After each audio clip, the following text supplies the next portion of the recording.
नमस्कार। स्क्रीन तो अब आपकी है, पर अब आपका हुनर पूरे देश तक पहुंचेगा। डिजिटल दुनिया में जिन क्रिएटर्स ने अपने हुनर से रील्स को बनाया रियल, लाइक्स को बना दिया लाइफ और फॉलोअर्स को फैमिली, आज वही टैलेंट पहुंच रहा है टीवी की सबसे भरोसेमंद स्क्रीन पर। डीडी न्यूज लेकर आया है क्रिएटर्स कॉर्नर, एक ऐसा मंच जहां सोशल मीडिया इन्फ्लुएंसर्स सिर्फ कंटेंट नहीं दिखाते बल्कि अपनी कहानी, क्रिएटिविटी और कमिटमेंट भी शेयर करते हैं। यहाँ हर क्रिएटर को मिलेगा पूरा क्रेडिट। आपका नाम, आपका चैनल, आपकी पहचान। मंच हमारा, क्योंकि हुनर का होना चाहिए पूरा सम्मान और पहचान होनी चाहिए राष्ट्रीय। तो तैयार हो जाइए, रील से लेकर रियल तक, मोबाइल से मेन स्ट्रीम तक और सोशल मीडिया से राष्ट्रीय मंच तक के इस शानदार सफर के लिए। आप देख रहे हैं क्रिएटर्स कॉर्नर, जहां क्रिएटर्स बनते हैं सेलिब्रिटीज।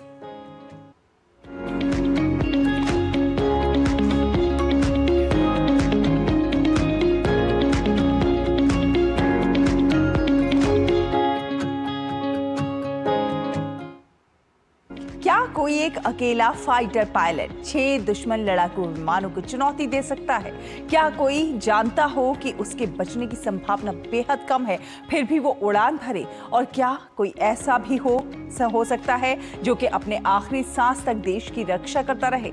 ये कहानी है भारतीय वायुसेना के उस जाबाज योद्धा की, जिसने अकेले ही पाकिस्तान के 6 सेबर जेट्स का सामना किया और इतिहास में अमर हो गए। उनका नाम था flying officer Nirmaljit Singh Sekhon. Flying officer Nirmaljit Singh Sekhon का साहस सिर्फ एक हवाई युद्ध की कहानी नहीं है, ये उस संकल्प का प्रतीक है जिसमें एक सैनिक अपने प्राणों से पहले अपने कर्तव्य को रखता है। उनके अदम्य वीरता और सर्वोच्च बलिदान के लिए उन्हें मरणोपरांत परमवीर चक्र से सम्मानित किया गया। कुछ लोग इतिहास पढ़ते हैं और कुछ लोग अपने साहस से इतिहास लिख जाते हैं। फ्लाइंग ऑफिसर निर्मलजीत सिंह सेखों उन्हीं अमर नायकों में से एक थे। 14 दिसंबर 1971 जब भारत पाकिस्तान के खिलाफ 2 मोर्चों पर भीषण जंग लड़ रहा था। एक तरफ पूर्वी पाकिस्तान में नियाजी सरेंडर की प्लानिंग कर रहा था, यानी कि वहां हालात बद से बदतर होते जा रहे थे, तो दूसरी तरफ पाकिस्तानी सेना पश्चिमी मोर्चे पर एक झूठा दंभ भर रही थी। इसी बीच पाकिस्तानी एयरफोर्स ने 6 सेबर फाइटर जेट से भारत के श्रीनगर एयरफील्ड पर हमला बोल दिया। ग्राउंड कंट्रोल जब तक कुछ समझ पाता, तब तक पाकिस्तानी जेट्स ने भारतीय एयरफील्ड को बहुत नुकसान पहुंचाना शुरू कर दिया था। उनको यह लगा कि पाकिस्तानी जेट्स के बीच कोई भी भारतीय वायुसेना का विमान उड़ान नहीं भर सकेगा, क्योंकि रनवे पूरी तरह से साफ नहीं था।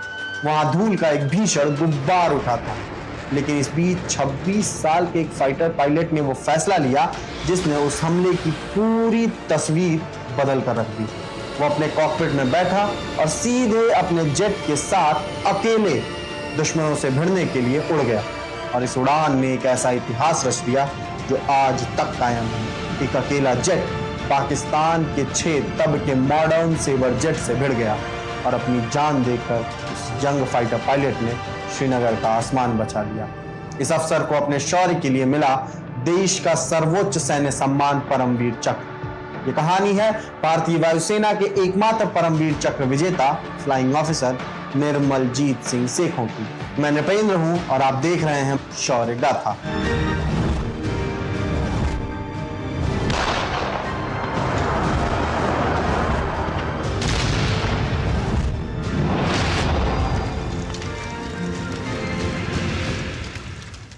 भारतीय वायुसेना के honorary flight lieutenant Trilok Singh Sekhon और हरबंस कौर के घर में 17 जुलाई 1945 को पंजाब के लुधियाना जिले में हलवारा एयरफोर्स स्टेशन के पास स्थित गांव इसेवाल में निर्मलजीत सिंह सेखों का जन्म हुआ था। ऐसे में आसमान में उड़ते फाइटर जेट्स और घर में भारतीय वायुसेना की कहानियों ने सेखों के दिल में एक अलग जुनून भर दिया था। वो अपने पिता से एयरफोर्स की कहानियां सुना करते थे और कई डॉक्यूमेंट्स में ये मेंशन है कि वो पर्सनली सिख योद्धा हरि सिंह नलवा की कहानियों से बहुत प्रेरित हुआ करते थे। स्कूल के दिनों में उन्होंने मन बना लिया था कि वो फाइटर पायलट बनेंगे।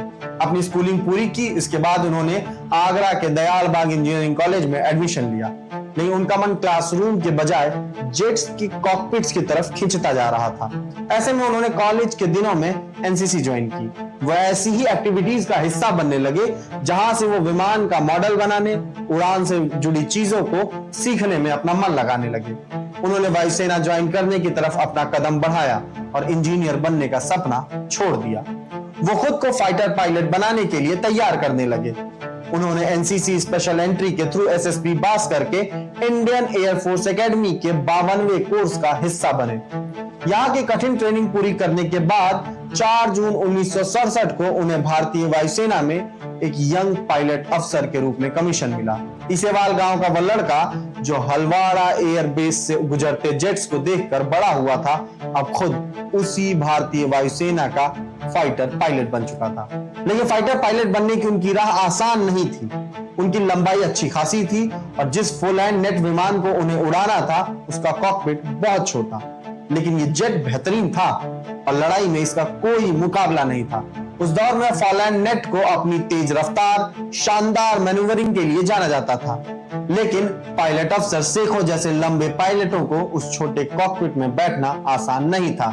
सॉर्टीज के दौरान उनके शरीर पर दबाव पड़ता था क्योंकि इसमें हिलने डुलने का स्कोप बेहद कम हुआ करता था।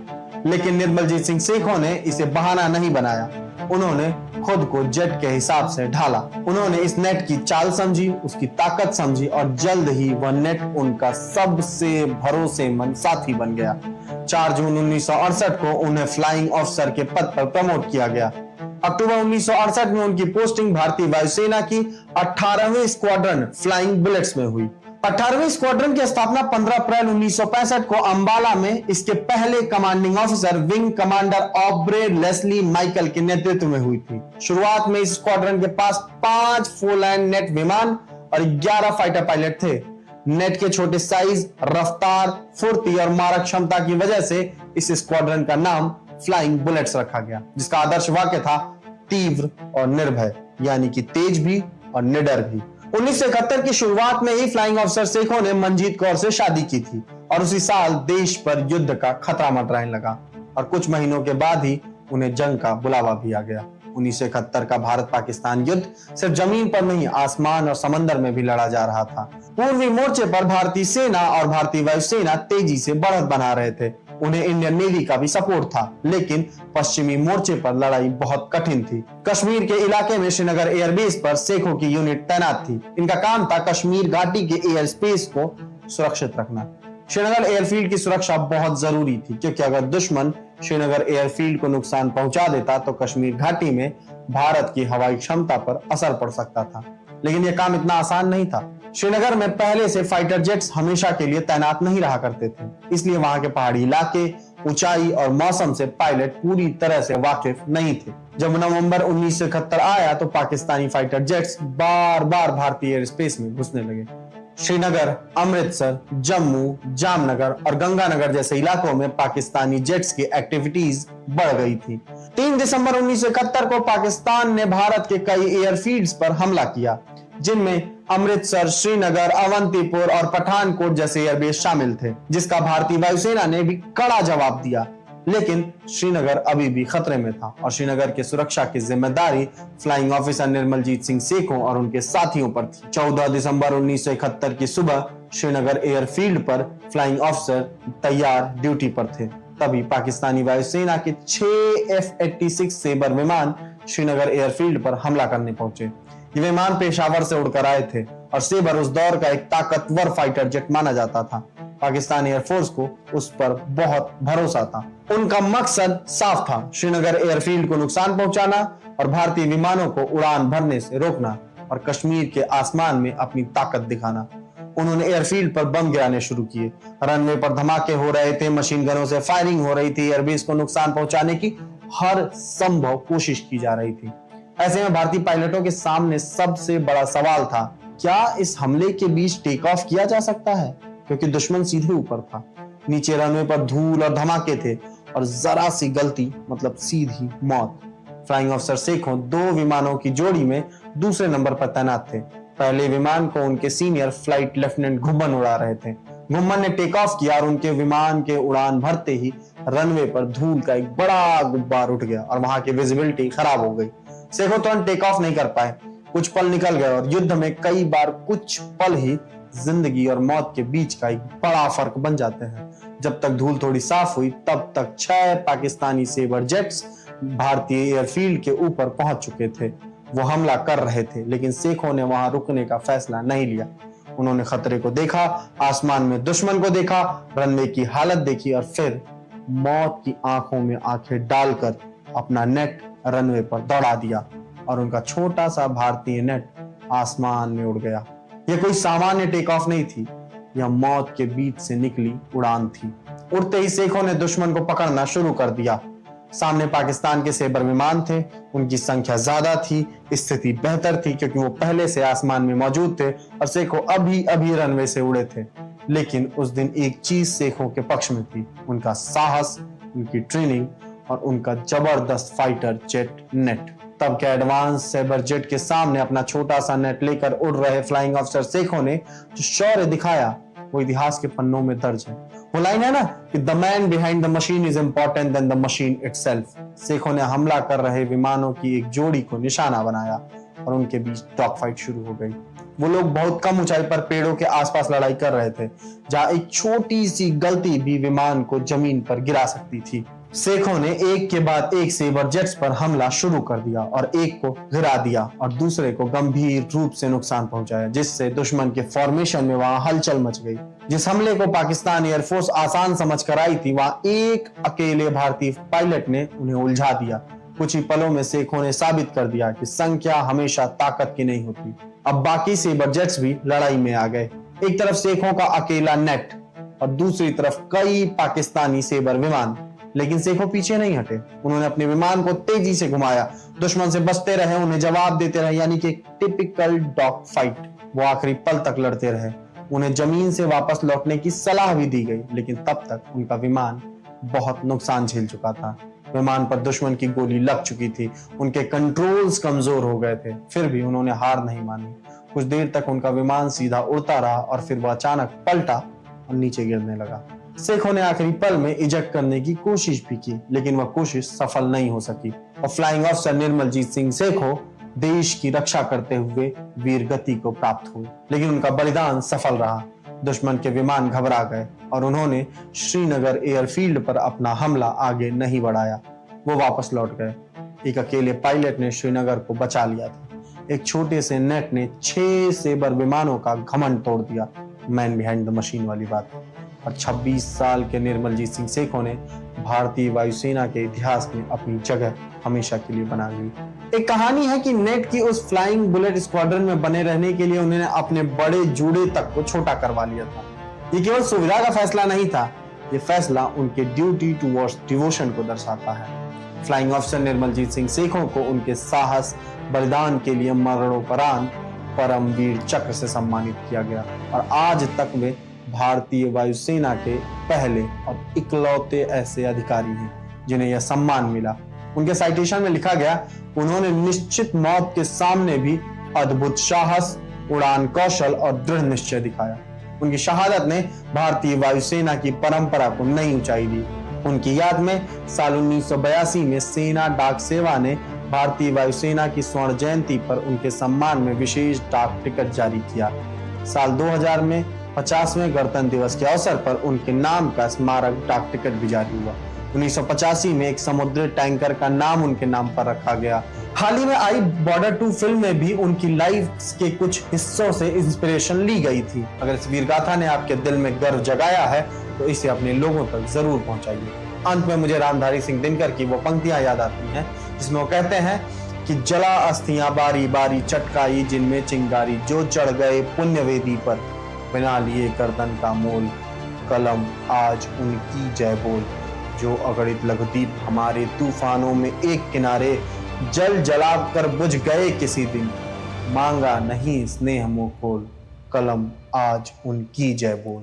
भारत माता की जय। फिलहाल एक छोटा सा ब्रेक, जल्द हाजिर होंगे। देखते रहिए क्रिएटर्स कॉर्नर।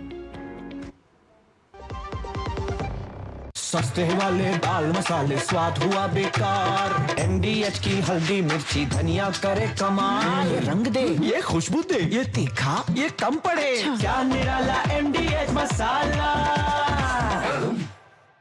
जब धरती चीर कर निकलता है लोहे का पत्थर और मिलता है मोंगिया के जोश से, फिर तपता है पिघलता है और बनता है फौलाद। अब होता है सरिया सारी खूबियों के साथ। मोंगिया स्टील, मजबूत देश का मजबूत सरिया। जरा सी हंसी दुलार जरा सा, जरा सी अनबन प्यार जरा सा,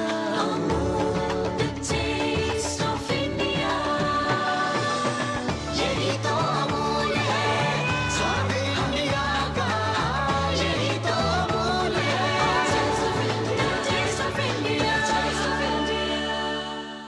हर जीत की शुरुआत होती है छोटे छोटे कदमों से, और हर छोटी तैयारी बदल सकती है पूरा नतीजा। क्योंकि मैदान हो या जिंदगी, छोटी से छोटी तैयारी ही देती है प्रोटेक्शन, और प्रोटेक्शन ही देता है भरोसा। जैसे LIC की बीमा लक्ष्मी, एक खास प्लान सिर्फ महिलाओं के लिए, जहां छोटी बचत दे बड़ी सुरक्षा, ताकि जिंदगी के हर मैदान में आप रहे हर पल के लिए रेडी। LIC बीमा लक्ष्मी, रखे हर पल के लिए रेडी। गोल्डी छोले मसाले, जहाँ जाए रिश्ते बनाए। गोल्डी लाए हैं फ्रेश लॉक टेक्नोलॉजी, जो रखे मसालों को हर समय फ्रेश। ब्रेक के बाद स्वागत है आपका। जिस किसान के हाथों से पूरे देश की थाली भरती है, क्या कभी उसकी अपनी थाली भी पूरी तरह से भर पाई? आज़ादी के बाद दशकों तक भारतीय किसान मेहनत तो करता रहा, लेकिन उसकी आय, सुरक्षा और आर्थिक मजबूती हमेशा बड़ी चुनौती बनी रही। लेकिन पिछले 12 वर्षों में खेती को अधिक लाभकारी, आधुनिक और आत्मनिर्भर बनाने के उद्देश्य से कई नई योजनाएं और पहल शुरू की गईं। सबसे चर्चित योजनाओं में से एक है प्रधानमंत्री किसान सम्मान निधि। इस योजना के तहत पात्र किसानों को हर साल सीधे उनके बैंक खाते में आर्थिक सहायता दी जाती है, ताकि खेती से जुड़े छोटे छोटे खर्चों को पूरा करने में मदद मिल सके। वहीं खेती को केवल फसलों तक सीमित न रखकर मत्स्य पालन को भी आय का मजबूत स्रोत बनाने पर जोर दिया गया है। इसी दिशा में ब्लू रिवॉल्यूशन और बाद में प्रधानमंत्री मत्स्य संपदा योजना जैसी पहलों के माध्यम से मछुआरों के लिए आधुनिक इंफ्रास्ट्रक्चर, उत्पादन बढ़ाने और रोजगार के नए अवसर तैयार करने की कोशिश की गई है। हाल ही में प्रधानमंत्री नरेंद्र मोदी ने अपने आधिकारिक ट्विटर हैंडल पर एक पोस्ट साझा की, जिसमें उन्होंने पिछले 12 वर्षों में भारत के किसानों की बदलती तस्वीर को चित्रों और आंकड़ों के साथ उजागर किया। एक ऐसा बदलाव जो सिर्फ योजनाओं का नहीं था, बल्कि उनके साथ वो सोच और सिस्टम दोनों का था। एक पोस्ट में पीएम किसान, ब्लू इकोनॉमी, कृषि निर्यात और एग्री टेक की प्रगति को विस्तार से दिखाया गया। आइए जानते हैं एक एक करके कि कैसे इन सब सेक्टर्स में पिछले 12 वर्षों में हमें बदलाव देखने को मिले हैं। सोचिए, एक किसान है जो सुबह 4 बजे उठता है, खेत में पसीना बहाता है और पूरे देश का पेट भरता है, लेकिन शायद उसकी खुद की ही जेब खाली है। साहूकार का कर्ज है, बिचौलियां हैं और सरकारी मदद वो बस कागजों पर रहती थी। यही था आज से 1.5 दशक पहले का भारत, जहां अन्नदाता की हालत सबसे ज्यादा दयनीय थी। तो आज हम देखेंगे उन्हीं 12 सालों में क्या बदल गया, कैसे बदल गया और सबसे जरूरी क्यों बदल गया। 24 फरवरी 2019 ये वो तारीख है जब भारत के कृषि इतिहास में एक नया अध्याय शुरू हुआ। पीएम किसान सम्मान निधि योजना की शुरुआत हुई। योजना सरल थी, हर पात्र किसान परिवार को सालाना 6,000 रुपए मिलेंगे, 3 किस्तों में, सीधे उनके आधार लिंक बैंक खाते में। ना बिचौलिया, ना देरी, ना भ्रष्टाचार। ये सिर्फ एक योजना नहीं थी, बल्कि एक मानसिकता का बदलाव था। कभी ऐसा समय भी था जब सरकारें किसानों को खुद तक पहुंचने नहीं देती थी, और आज एक सरकार है जो किसानों के घर आ रही थी, उनके मोबाइल पर, उनके बैंक अकाउंट में। अब आते हैं कि ये योजना आज तक कितने किसानों तक पहुंची, तो 4 करोड़ 27 लाख से ज्यादा 22 किस्तों के जरिए। सरकार के आधिकारिक स्रोतों के अनुसार 22nd इंस्टॉलमेंट के साथ ही ये कम्युनिटेड ट्रांसफर 4.27 लाख करोड़ के स्तर को पार कर गया। इतना ही नहीं, अकेले 17वीं किस्त में 9.26 करोड़ किसानों को 20,000 करोड़ से अधिक डीबीटी के जरिए मिले हैं।